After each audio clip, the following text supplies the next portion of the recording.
आज की वीडियो में हम आपको बताएंगे कि 7.2 क्लास 10 के 7.2 के एनसीईआरटी का क्वेश्चन नंबर 4 का कि इसको सॉल्व कैसे करते हैं और कितना इजी वे में इसको सॉल्व करते हैं और इंटरेस्टिंग के साथ सॉल्व करते हैं। ठीक है, तो इसमें बोल क्या रहा है कि बिंदु -3, 10 और 6, -8 को जोड़ने वाले रेखाखंड को बिंदु -6 किस अनुपात में विभाजित करता है। समझिए बात को, यहाँ पे किस अनुपात हो रहा है, यानी कि पहले क्या होता था क्वेश्चन में हमको अनुपात दिया रहता था।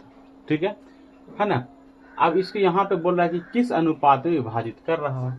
अब समझिए, इसको हम निकालने के लिए क्या करते हैं कि अगर मान लीजिए दो बिंदु दिया हुआ है, यहाँ पे एक बिंदु और यहाँ पे दो बिंदु। पिछले वाले वीडियो में आप लोग देखे होंगे कि हमेशा दो बिंदु दिया रहता है, इसमें भी दो बिंदु दिया हुआ है।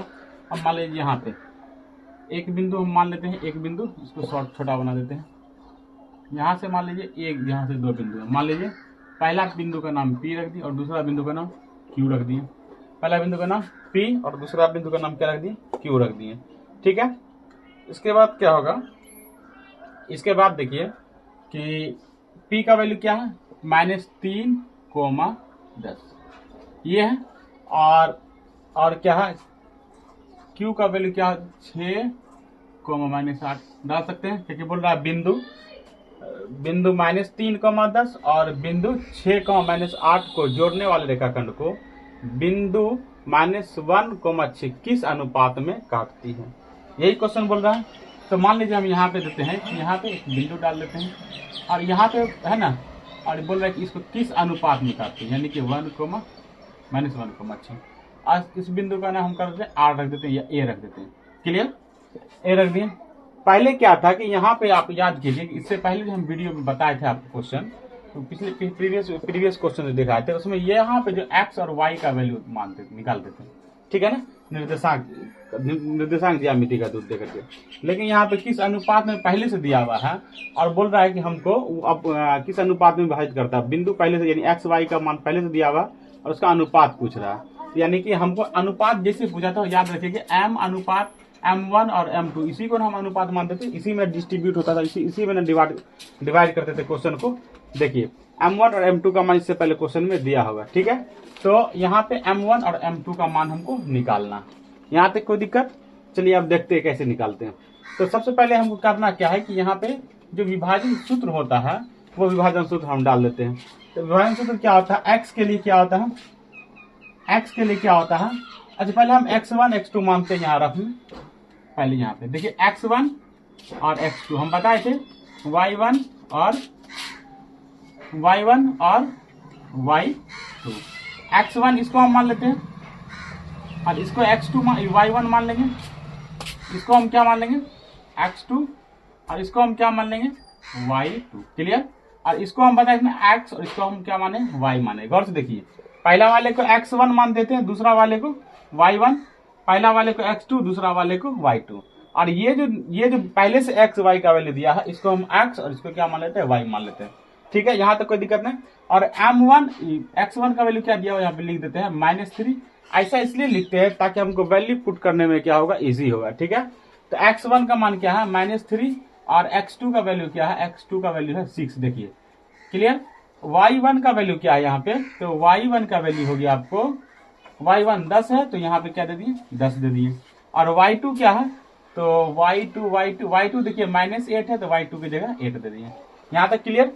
अब आगे क्या बोल रहा है, देखिए कि ये हम x और y का वैल्यू लिखे हैं, तो x बराबर है -1 और y बराबर है 6। क्लियर, यहाँ तक कोई दिक्कत नहीं। इसको इसलिए पहले रफ निकाल देते हैं ताकि हमको वैल्यू पुट करने में इजी हो। ठीक है, अब निर्देशांक विभाजन सूत्र फॉर्मूला डालते हैं। विभाजन सूत्र का फॉर्मूला क्या था, x के लिए क्या होता है फॉर्मूला, तो x के लिए फॉर्मूला होता है m1 x2 plus m2 x1 bye m1 plus m2। Formula एक बार रिपीट कीजिए, x बराबर क्या होता है, m1 x2 plus m2 x1 बट्टा m1 plus m2। m1 x बराबर क्या होता है, m1 x2 plus m2 x1 बट्टा m1 प्लस m2। ठीक है, इसमें x का वैल्यू हम पुट कर देते हैं, तो सॉरी यहाँ पे डाल देते हैं।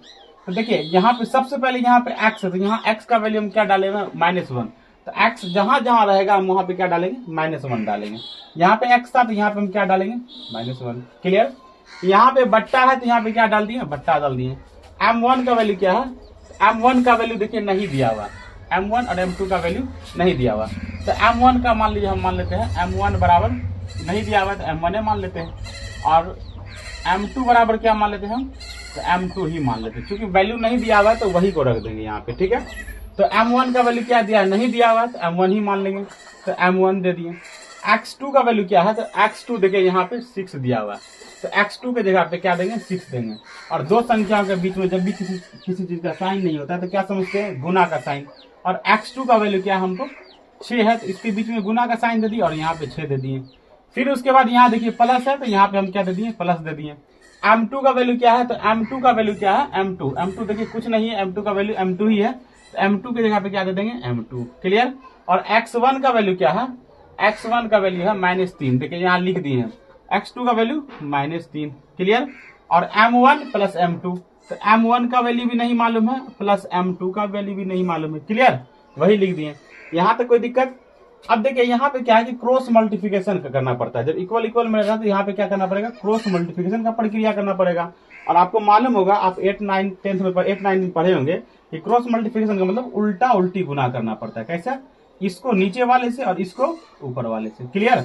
तो हम इसको नीचे वाले से एक बार गुना कर देंगे, फिर इसको ऊपर वाले से गुना कर देंगे। और एक बात और कि किसी भी संख्या के बीच में, किसी भी संख्या के नीचे अगर कोई भी अंक नहीं रहता है तो अपने आप 1 माना जाता है। इसलिए यहाँ पे -1 था, इसके नीचे में कुछ भी नहीं था, तो अपने मन से क्या कर लिए, 1 मान लिए। और यहाँ पे x का वैल्यू देखिए, यहाँ पे x का वैल्यू हम क्या निकाले थे, -1 निकाले थे, इसलिए x की जगह पे हम क्या डाल दिए, -1 डाल दिए। यहाँ तक क्लियर।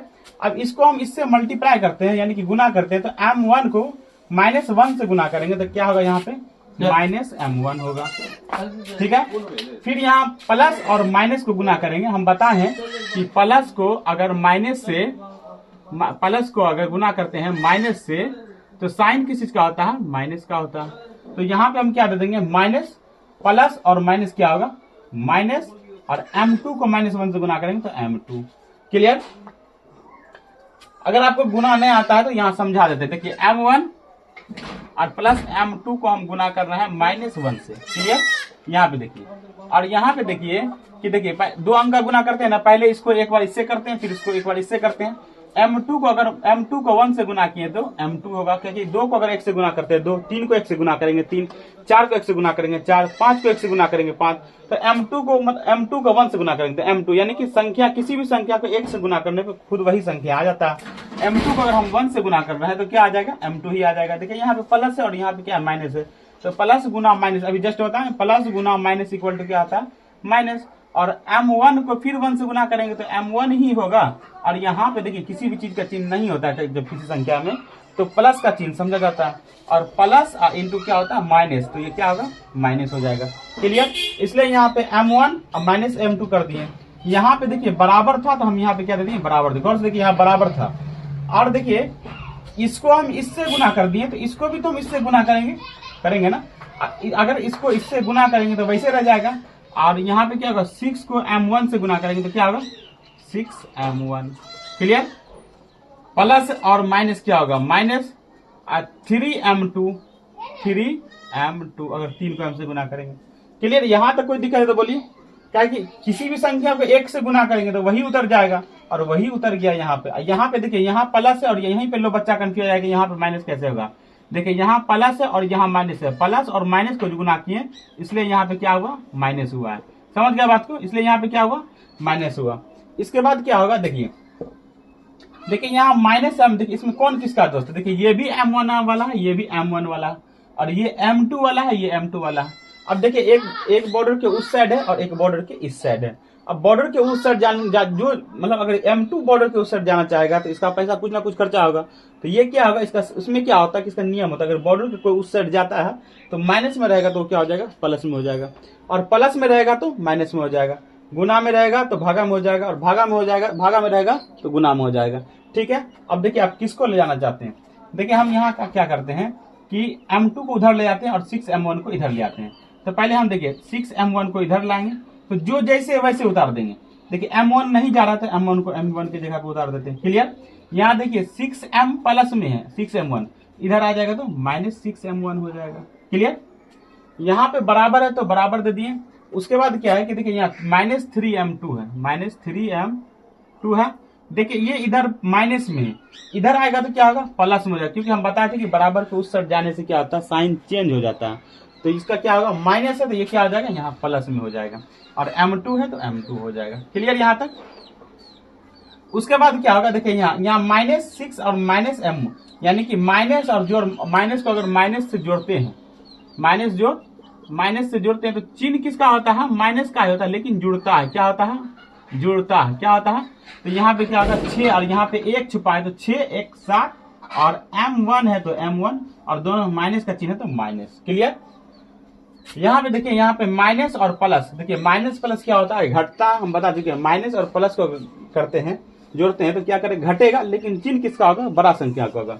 यहाँ पे देखिए 3 गो M, यानी कि M का संख्या 3 है, यहाँ पे M का संख्या 1 है, और 3 में से 1 जाएगा तो 2 बचेगा, और 2 और M2 है तो M2, और दोनों में बड़ा कौन है M2 बड़ा है कि 3M2 बड़ा, क्योंकि यहाँ पे 1 M है, यहाँ 3M2 है, तो 3 बड़ा है, इसलिए 3 में कौन सी का चिन्ह है माइनस का, तो यहाँ पे क्या देंगे माइनस का। क्लियर। देखिए यहाँ पे क्या होगा कि ये माइनस और ये माइनस क्या होगा कैंसिल हो जाएगा। ठीक है। अब यहाँ पे क्या बच गया, यहाँ पे देखिए 7M1 बराबर 2M2। क्लियर।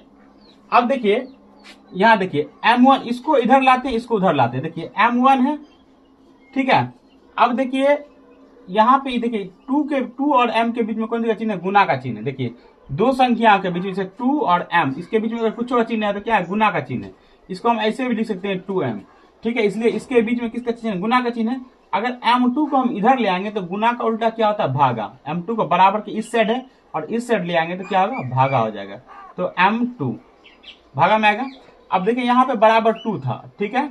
अब देखिए यहाँ गुना में है 7M, और इधर आएगा तो क्या होगा गुना में, इधर में आएगा तो भागा में। ठीक है, यहाँ पे क्या होगा 7। क्लियर। यानी कि हम लिख सकते हैं M1 का वैल्यू क्या हो गया 2 और M2 का वैल्यू हो गया 7, तो M अनुपात M2 इक्वल टू 2 अनुपात 7। क्लियर। यहां तक कोई दिक्कत। चलिए निकालिए यहां, इसके बाद हम आगे बताते हैं।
देखिए ये x के लिए निकल गया। अगर y है ना, यही बोल रहा था कि किस अनुपात में निकालना था, हमको किस अनुपात में निकालना था, तो 2:7 के, ये इसी अनुपात में हमको क्या करना है बांटना है। अगर आप y का वैल्यू देख बनाइएगा तो आपको 2:7 ही आएगा। ठीक है, तो हम देके दिखा दे क्या, चलिए देके दिखाते हैं, एक बार चेक कर देते हैं। y का वैल्यू देंगे तब भी यही आएगा 2:7। अगर आपको लग रहा है कि सर x का वैल्यू देके बनाए तो हम y का वैल्यू देके बनाते हैं। ठीक है, इसको मिटा देते हैं।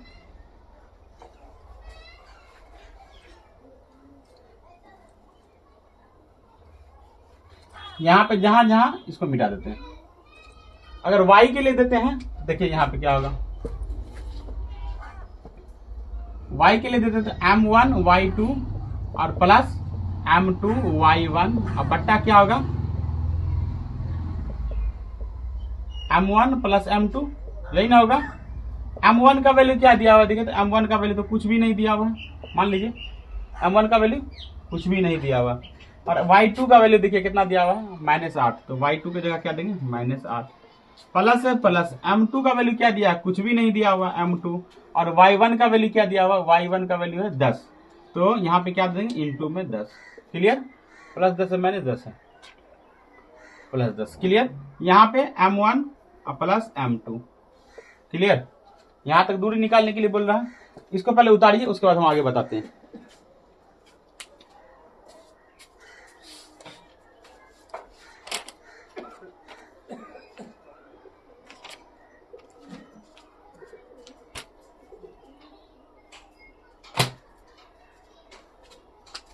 उसके बाद क्या है, इसको हम क्या करते हैं, y का वैल्यू क्या दिया हुआ यहाँ पे, y का वैल्यू है आपको y 6, तो y की जगह हम 6 डाल दिए, ठीक है। इसको इससे गुना करेंगे तो क्या होगा, -8m1 और प्लस 10m2, क्लियर। अब बट्टा क्या होगा, m1 प्लस m2, ठीक है। इसके नीचे में कुछ नहीं है तो एक है, हम बता दें क्रॉस मल्टीप्लिकेशन होता है, होगा, यानी कि इसको इससे गुना करेंगे तो क्या, -8m1 प्लस 10m2 बराबर है ना 6m1 प्लस 6m2, क्लियर। देखिए इसका दोस्त 8m1 का दोस्त कौन है, 6m1, तो देखिए 8-8m1 और यहाँ इधर आ रहा है तो -6m1, ठीक है, बराबर देखिए ये 6m2 है तो ये अपनी जगह पे रहेगा 6m2, और उसके बाद क्या होगा 6m2, उसके बाद ये 6m2 ये इधर जाएगा तो क्या होगा प्लस, और ये क्या माइनस हो जाएगा -10m2, क्लियर। तो याद देखिए 8 6 14m1 और बराबर क्या हो गया 4m2, minus minus minus cancel, 14 देखिए 2 से काट सकते, 2 सकते 14 और 2 दूना 4, यानी कि 7m1 बराबर क्या होगा 2m2, ठीक है। और m1 और अनुपात में अगर जाते हैं m2 इक्वल टू क्या होगा 2:7, हम बोले थे ना कि दोनों का वैल्यू एक ही आएगा, इसलिए आप या तो x का वैल्यू निकाल लीजिएगा या तो y का निकालिएगा, आपको आंसर निकल जाएगा। आपका क्वेश्चन नंबर 4 समाप्त हुआ, इसको नोट कीजिए, आगे बताते हैं। आपको दोनों में से कोई एक ही निकालना है, या तो x वाला या y वाला।